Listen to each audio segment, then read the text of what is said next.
It's funny, isn't it, with all the information around, with all the abilities open to us to learn, recent checks on our IQ have found that in the last 50 years, our collective intelligence as a society has dropped a point.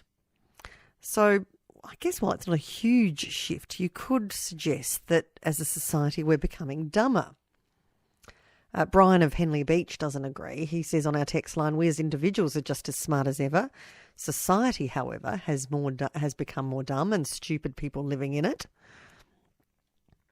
So maybe there are some individuals who are smart, but the majority are dragging the rest of us down, according to Brian. The interesting thing about this is that there are certain things that we're doing that possibly you may think are helping your intelligence that are actually causing more problems, that could be dumbing you down. Some things that you may be surprised about. Well, what are they? Let's find out with Professor Anthony Hannan. He's the head of neuroplasticity at the Florey Institute of Neuroscience and Mental Health at the University of Melbourne. Professor, thanks for your time.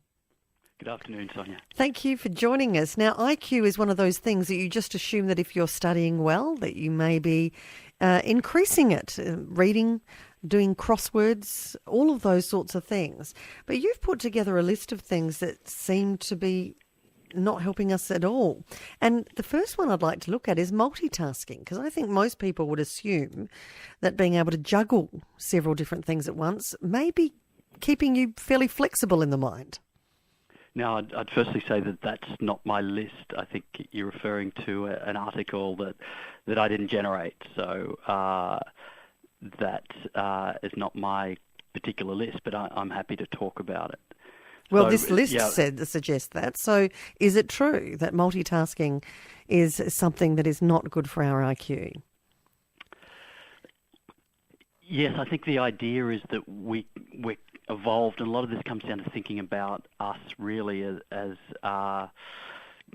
essentially Homo sapiens, not really biologically or genetically that different from our caveman hunter-gatherer ancestors, and essentially our brains are evolved to single task, and people think they're effectively multitasking, but what you actually do is shift your attention from one task to another rather than effectively attending to multiple tasks at once. And there's some evidence that I guess people think they're successfully multitasking, but there is evidence that people's efficiency can decrease if they really mentally overload themselves and try and do too many things at once. And I guess you're just dipping into a lot of different things without looking at anything particularly deeply by doing that.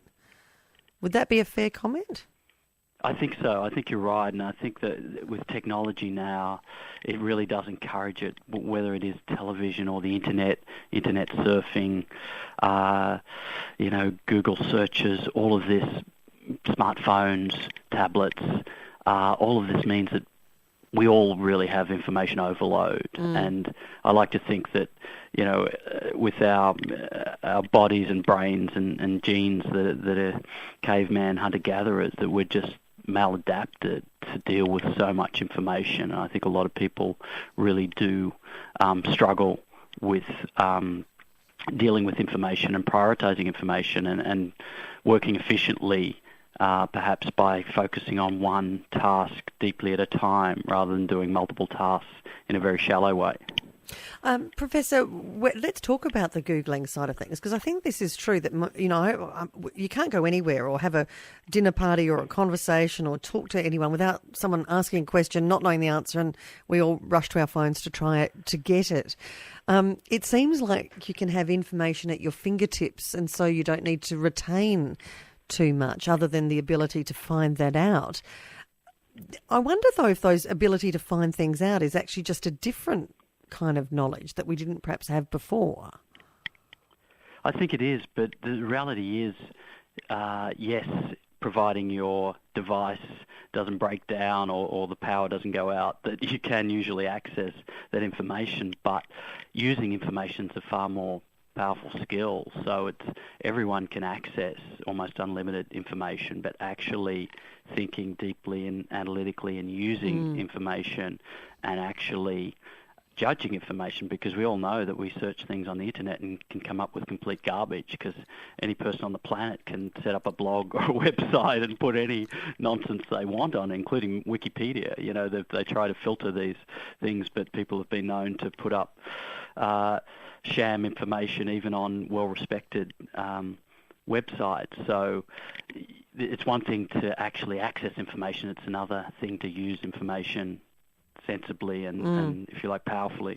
We often talk too about your ability to memorise things. I mean, I could still tell you that my first childhood family home phone number was 298-1216. And I think there'd be many people in that position. But, you know, the closest family members of me now, I couldn't tell you what their mobile numbers are because it's in my mobile phone and I just press a button. So that ability to memorise things doesn't seem to be something that we need to do these days anymore. And I'm wondering I think that's right. Yeah. If you speed dial it through your device, you're not actually bringing those numbers into your mind. The reason you still remember that childhood one is because you had to bring that memory back into your mind, and each time you do that, you can potentially strengthen that memory. And you had to type it into the phone, probably actually move your finger around the phone, and I think you can just make that a contact and click on somewhere, can't you? I don't think exactly. You have to... So you push one button, and therefore you never see those numbers really, and therefore you don't get those back into your active memory each time. And so this is how you strengthen memories. And therefore, practically, if you've got that device and it's working, then you don't need to have that information. That's a great thing. You don't want to be negative about technology. Technology is very powerful. It saves lives. We are, even regardless of which direction our IQs are heading, human lifespan has been going up, and that's the miracle of modern medicine, and it's the power of medical research. So these things that can annoy us in terms of technology also power things like medical research and science, so that for every downside we can think of with technology, there's many upsides. Now, given your role as head of neuroplasticity at the Florey Institute of Neuroscience and Mental Health, if we're no longer memorising things like that, you know, a very obvious, clear example that I think many others could emulate, is there something that's taken its place, so to create different neural pathways with this increase in technology, perhaps? I think so, and the brain's, you know, the most complex object we're aware of in the known universe. You know, this 1.5 kilograms of grey and white matter is incredibly powerful. 100 billion neurons, trillions of synapses, incredibly powerful. So it's not like your laptop where the hard disk becomes full in that type of finite sense. So, but effectively, if you're not using cognitive abilities for certain tasks, there are other skills that, in terms of prioritizing information, if you're confronted with a lot more information, you now have to choose between information. There's a lot of demand on your attention. So I think the brain is very adaptable. And therefore, if you don't need to perform certain skills anymore, technology means there's a lot of other things that you need to do, and a lot of it is, for some people, processing pretty large amounts of information, even if it's trivial information. So are things like doing crosswords and Sudoku and all these things that people think are keeping their brain active, are they making a difference? Are they having an impact? Look, all of this comes down to evidence, strong evidence, and there is evidence, and a lot of this we're talking about where the most research has been done is the idea in kind of mid and late life with respect to disorders like Alzheimer's disease and dementia. And if we focus on that as a major and growing problem in our society, some of the key environmental factors, yes, staying more cognitively active, and it doesn't have to be crosswords. It really comes down to it being ideally kind of complex mental activity, cognitive stimulation, but it can be a whole range of things, including social interaction, can be very cognitively stimulating. Physical activity is good for the body and good for the brain. A healthy diet is good for the body and good for the brain.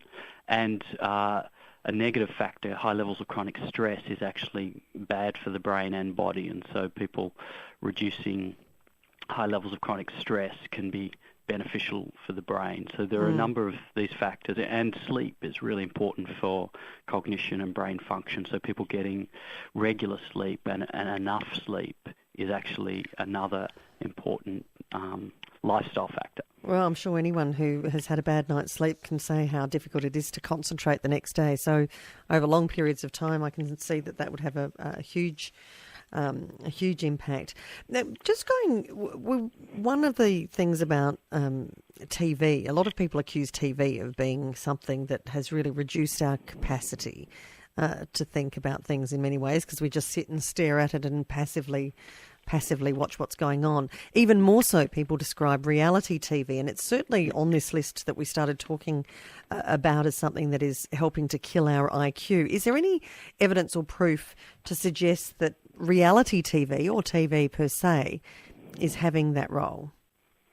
I think as a scientific study, I'm not sure anyone's ever going to do that study. But if you look more broadly at the type of studies where they just look at the number of hours of television individuals watch as part of studying their hobbies, their lifestyle factors, there have been some studies that suggest watching large amounts of television was a risk factor with respect to Alzheimer's and dementia, and it's a bit of a double whammy. Not only is not all, but the majority of television doesn't really require a lot of cognitive engagement. It can be a pretty passive thing, but obviously people are also sitting on a couch or a chair while they're doing it. So those large numbers of hours are also hours in which they're not physically active, and so the public health people are now saying that sitting is the new smoking. People who, through choice or through lifestyle, spend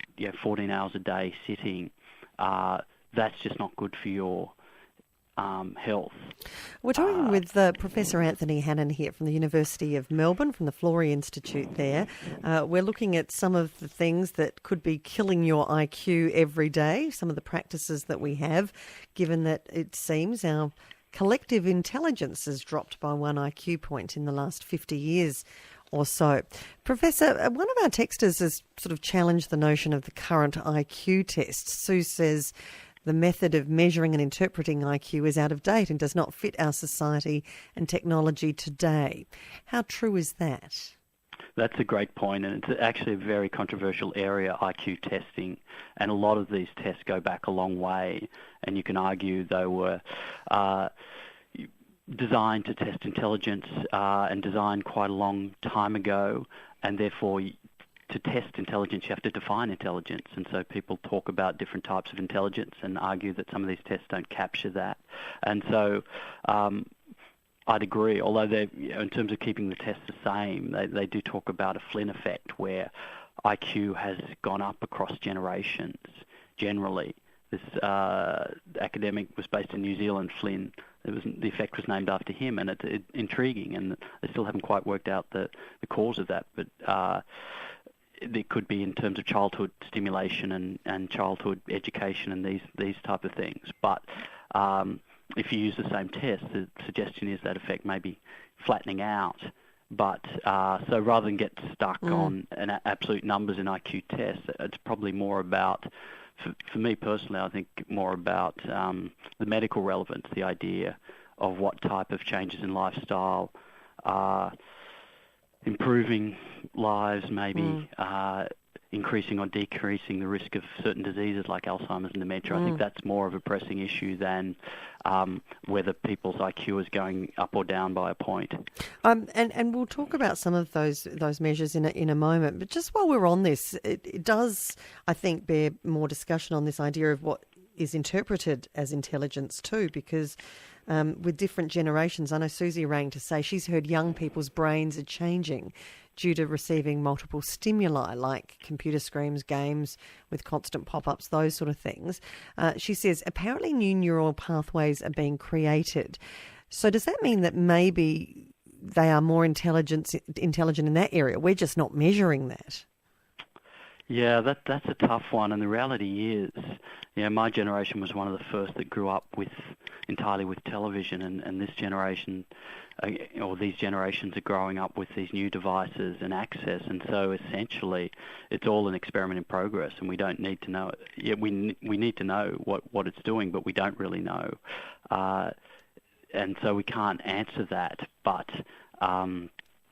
ultimately, forming new neural pathways is not always a good thing. There are some diseases that can be associated with forming the wrong type of neural pathways. So I think we don't really understand enough even about education in terms of the science of education and learning. There's a lot more that needs to be done there to say what's good. But actually, I think putting a child in front of a screen for too many hours a day,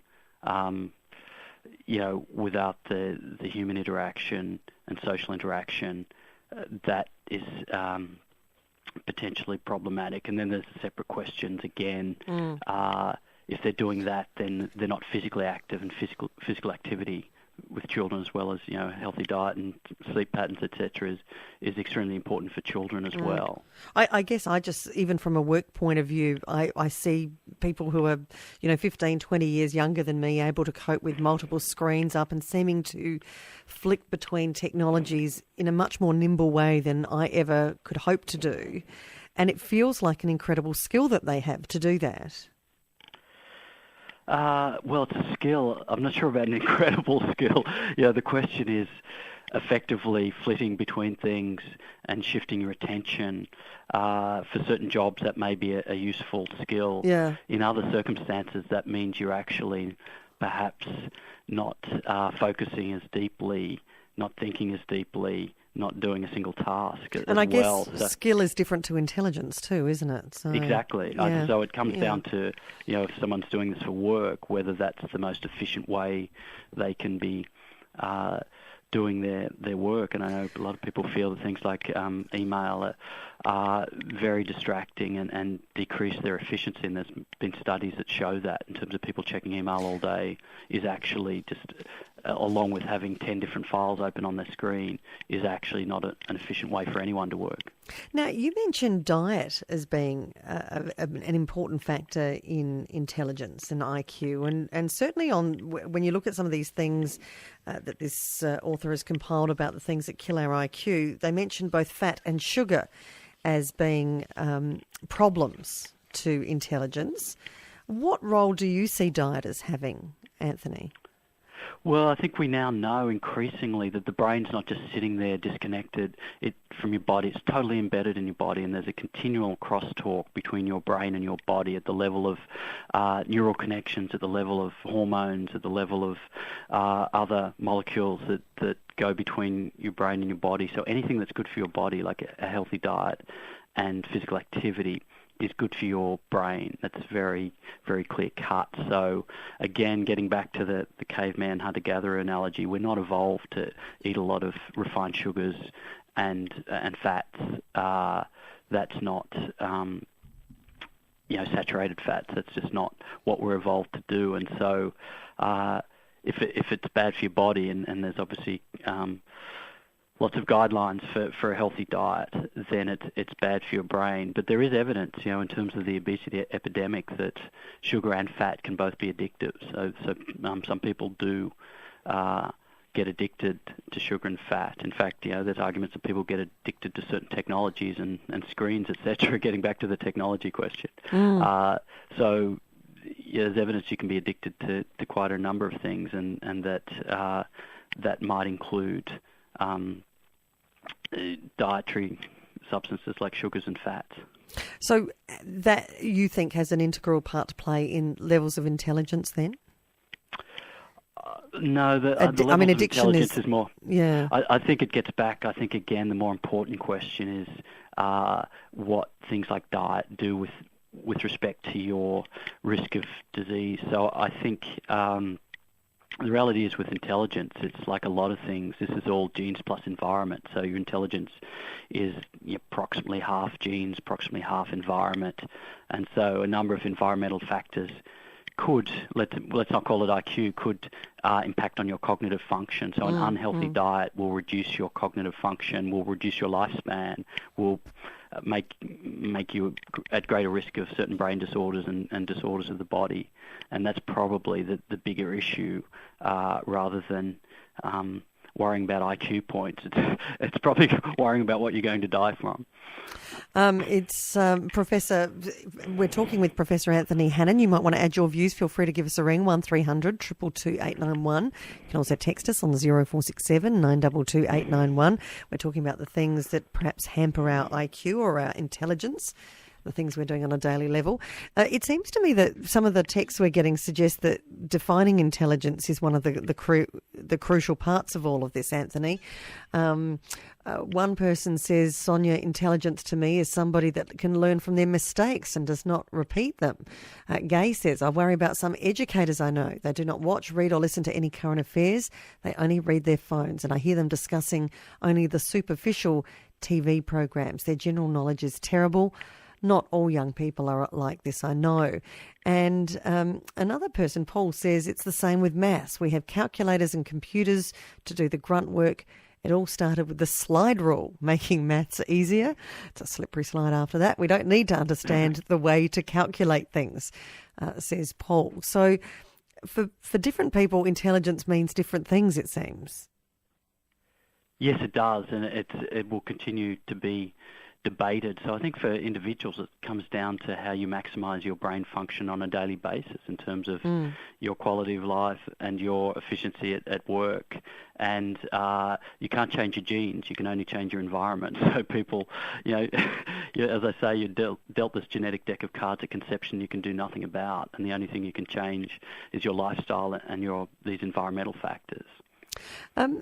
Steve says we are much better served by considering our capacity for executive function rather than an arbitrary interpretation of IQ. Do you care to comment on Steve's point there, Well, Anthony? That's a good point. Executive function relates to everyday activities and deciding what to do and if you like, executing your actions through cognition, through brain function, and so that's very important. I think function and cognitive function is more important than any particular test or any quantitative measure of IQ. It's what you can do with your brain that matters more than how you do on a test. Well, eat well, sleep well.